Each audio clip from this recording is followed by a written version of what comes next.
No céu, quando você chegar, e ao abrir notícias celestiais para ler,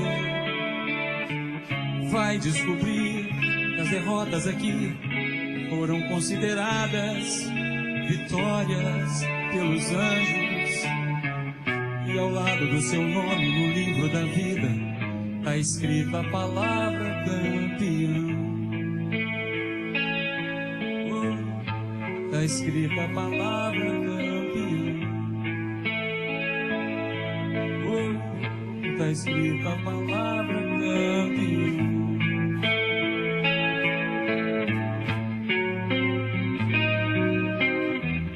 No céu, quando você chegar, e ao abrir notícias celestiais para ler,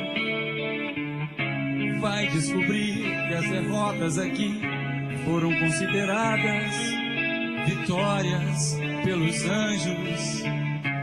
E ao lado do seu nome, no livro da vida, está escrita a palavra campeão.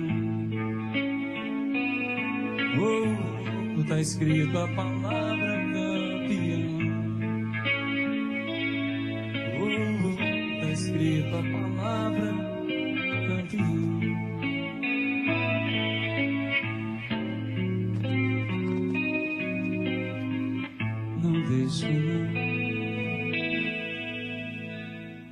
No aniversário dele, na coisa do aniversário dele, sei lá, acho que Deus colocou no meu coração fazer uma música para ele, né?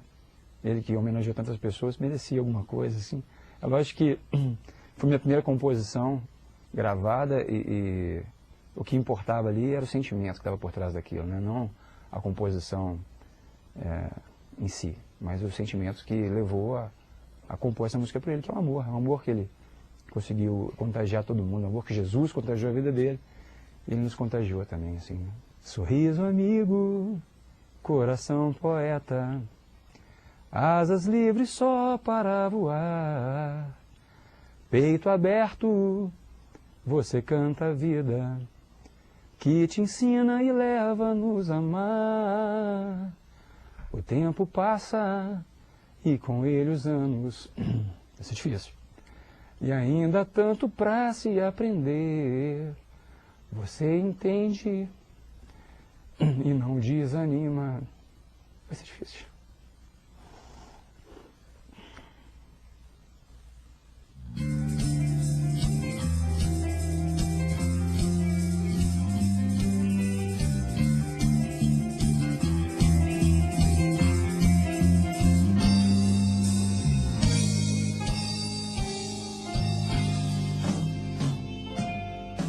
Sorriso amigo, coração poeta,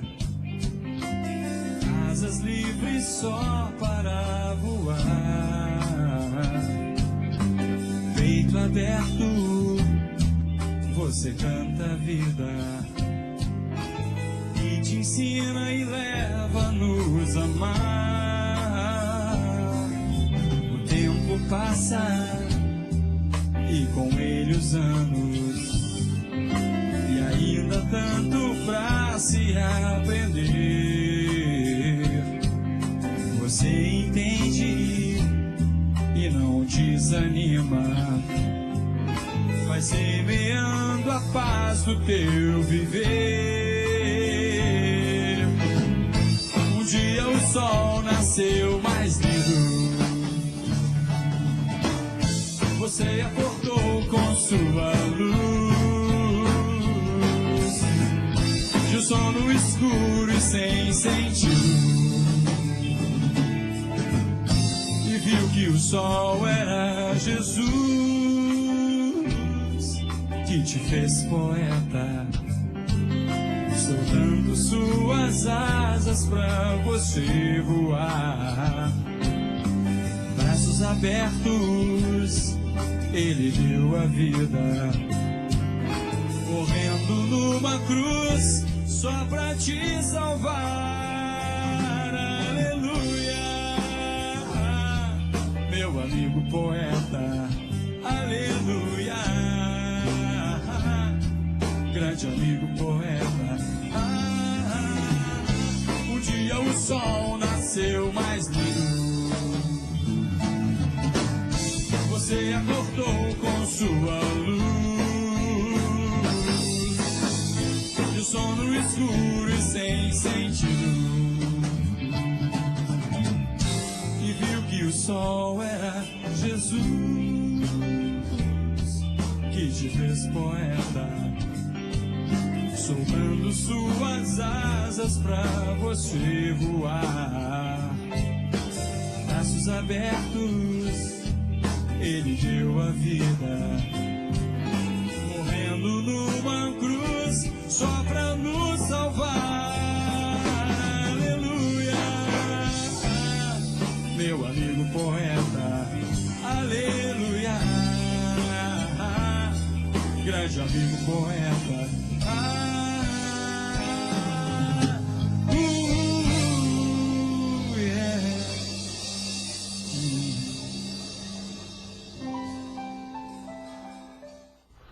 Qualquer um que for contar a história da juventude desse país, a juventude cristã, tem como no Janires um marco. É antes e depois do Janires, especialmente no que se refere à questão da música. Houve uma revolução na música chamada, que hoje se chama música gospel. Falar do Janires é falar de um cara que dividiu a história. Falar do Janires é falar de um cara crente, de um cara que deu um exemplo, que levou milhares e milhares de jovens a uma experiência com Deus. Falar do Janires é falar de um guerreiro. É assim que eu gostava de ser chamado. Eu chamava ele, ô guerreiro. Eu gostava de ser chamado de guerreiro. Um cara valente, de visão missionária, disposto para a obra de Deus. Ele tocava num grande teatro como numa escola pública do mesmo jeito, com o mesmo coração. A obra do Janires é uma obra que abençoa gerações. Abençoou a geração da década de 80 e abençoa até hoje, né? Sua letra é uma letra pertinente, que tem a ver, uma poesia belíssima, maravilhosa. E falar do Janires é falar desse guerreiro que nos ajudou e que nos inspira até hoje a levarmos o Evangelho de Jesus a essa geração jovem. Porque Janires era uma pessoa do povo, um profeta do povo. No aniversário dele, na coisa do aniversário dele, sei lá, acho que Deus colocou no meu coração fazer uma música para ele, né? Ele que homenageou tantas pessoas, merecia alguma coisa, assim. É lógico que foi minha primeira composição gravada e o que importava ali era o sentimento que estava por trás daquilo, né? Não a composição em si, mas o sentimento que levou a compor essa música para ele, que é um amor que ele conseguiu contagiar todo mundo, um amor que Jesus contagiou a vida dele, e ele nos contagiou também, assim, né?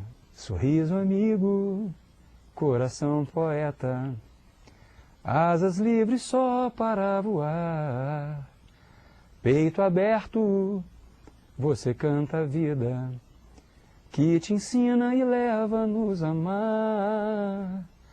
O tempo passa e com ele os anos. Isso é difícil. E ainda há tanto para se aprender. Você entende e não desanima. Vai ser difícil. Janires era uma pessoa convertida. Era um homem que teve uma experiência muito amarga na vida dele. E ele se entregou a Jesus de coração e de alma. Eu nunca vi, até então eu nunca tinha visto alguém com tanto amor por Jesus como aquele homem. Ele viveu o Evangelho, né? E não do Evangelho. Hoje em dia, né, é complicado, as pessoas vivem do Evangelho. Não, ele viveu o Evangelho e as coisas aconteciam naturalmente. O que mais me falou nessa relação com o Janires não foi a música do Janires em si, porque a minha praia é bem outra. Eu trabalho com a música mais brasileira. É claro, as letras do Janires, algumas delas são letras sensacionais, fantásticas, mas o que mais mexeu comigo não foi a área musical, o projeto musical ou a obra musical do Janires. O que mexeu comigo foi a vida do Janires em si, porque ele realmente, poucas pessoas eu vi com tanta dedicação e com tanto amor e zelo pela obra de Deus, como Janires demonstrava a cada dia. Desde a santidade que ele buscava intensamente, a forma como ele se esquivava de toda a glória que as pessoas queriam trazer sobre ele, sobre o seu nome, sobre o seu trabalho. E mais do que tudo, a forma despojada como o Janires vivia. O Janires é uma pessoa que ele estava muito antenado ao momento dele, né? O Janires conseguia comunicar o evangelho, o amor de Jesus, ele conseguia falar de uma forma que era muito mais clara para as pessoas entender. O Janires nunca usou do evangeliquez.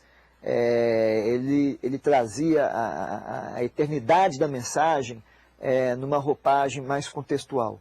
Então o Janires era um poeta na acepção da palavra, mas ele conseguia traduzir todos os sentimentos dele, conseguia traduzir a riqueza da música dele, o conteúdo do evangelho, de uma forma muito clara, de uma forma que era fácil para as pessoas entenderem, né? Então, eu me lembro muito bem que um evento marcante que nós fizemos no Instituto de Educação aqui em Belo Horizonte, e que nós chamamos de Super Clubão, e até então o Janires vinha e veio com o Rebanhão, e eu tentando explicar para um dos pastores que estava nos ajudando no evento, né, que o Rebanhão extrapolava um pouquinho a norma, né, os procedimentos, né, ou as convenções evangélicas até então. Eu falava assim, pastor, olha, não se assuste se Janires, durante o culto, falar que Jesus é um barato, né? E ele falava mesmo, tanto é que ele, em uma das suas músicas, ele falava que é um barato essa vida de crente, né? E o pastor horrorizou, falou, não pode, né, absolutamente, né? E a minha luta para falar para o Janires, que para ele não falar que Jesus era um barato, né? Uma coisa que hoje é tão corriqueira e que as pessoas não se prendem à maneira de expressar o seu sentimento em relação a Deus. Mas isso era muito engraçado. A gente tinha eventos muito interessantes no programa de rádio, por exemplo, tinha em Belo Horizonte, e a gente entrava no ar todo sábado à noite, e o Janires falando com os ouvintes, falando da vontade que ele tinha de comer um bolinho de fubá, né? E sempre na expectativa de alguém escutar o programa, né? Eu estar escutando o programa e trazer um bolo de fubá para ele, né? Janires era extremamente simples, extremamente próximo da gente, e nunca perdeu o mais precioso de tudo, né? Que dentro daquele cabelo desgrenhado, daquele jeans surrado, tinha um coração de tremenda paixão pelo Evangelho e extremo compromisso com o ID de Jesus, né? Isso que era fascinante na pessoa do Janires. Você tem mais algum caos interessante para contar, além desse do bolinho de fubá? Um caso muito interessante, que num do Som do Céu que a gente teve, né? Na época que a gente estava começando a se envolver com um pouquinho mais de tecnologia, e a gente tinha alguns equipamentos de gravação de vídeo no Som do Céu, e a gente resolveu fazer algumas entrevistas com as pessoas que estavam no acampamento, né? E foi um momento muito hilário, a gente conseguia fazer algumas entrevistas muito marcantes, muito interessantes, fazer alguns jogos de imagem e áudio, tocando áudio e imagem, né?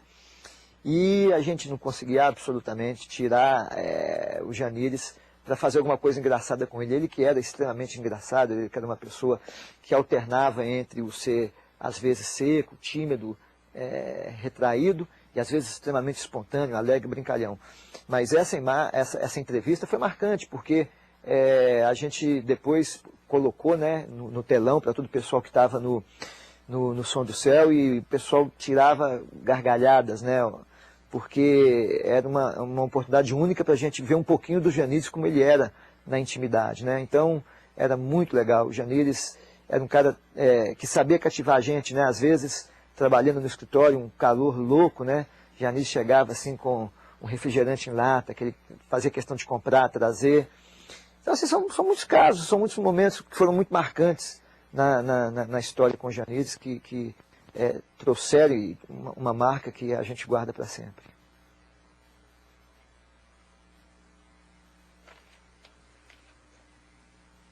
Você tinha falado que Janires, pelo jeito dele, hoje ele ainda seria um problema ainda nas igrejas.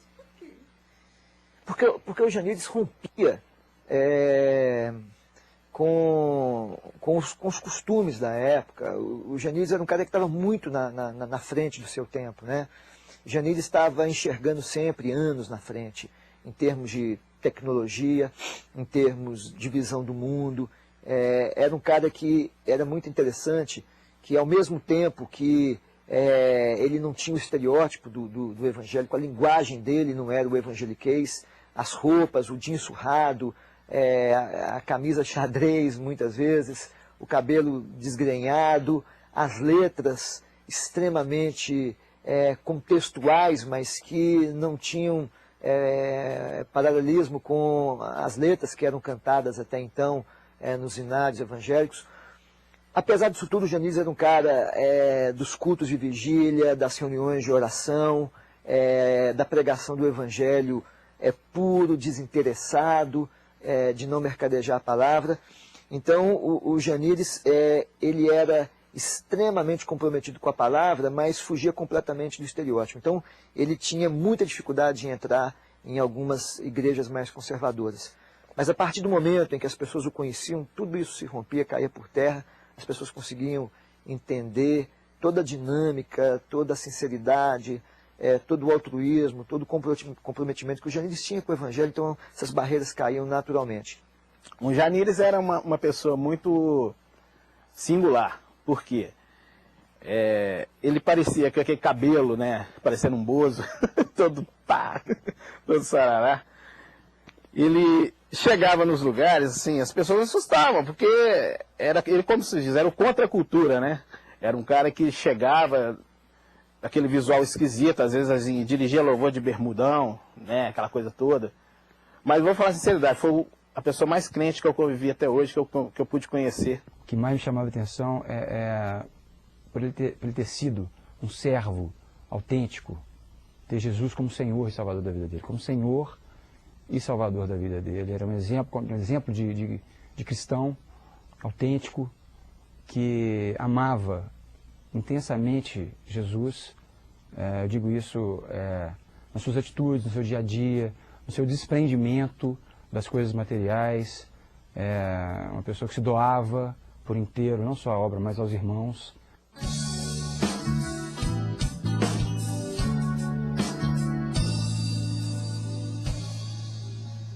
Há quanto tempo eu não tenho tempo pra deixar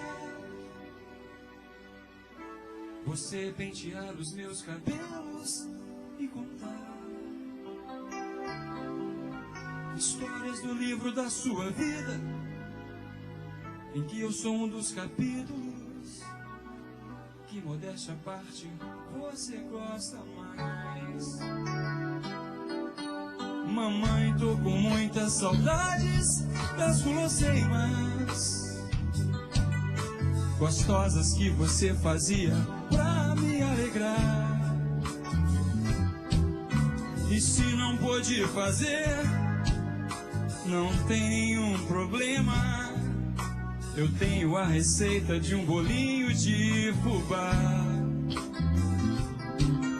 que juntos vamos fazer, que juntos vamos comer, enquanto você me prepara aquele café.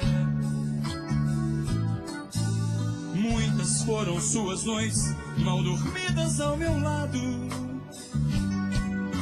Você sonhou em me ver um rei, doutor ou um soldado.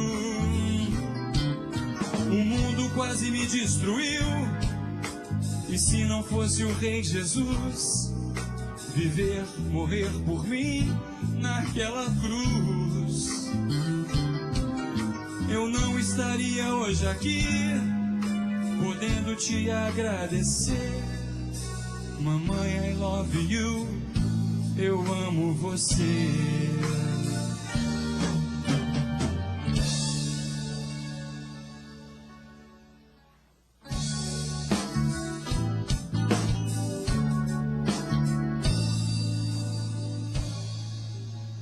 Há quanto tempo eu não tenho tempo pra deixar você pentear os meus cabelos e contar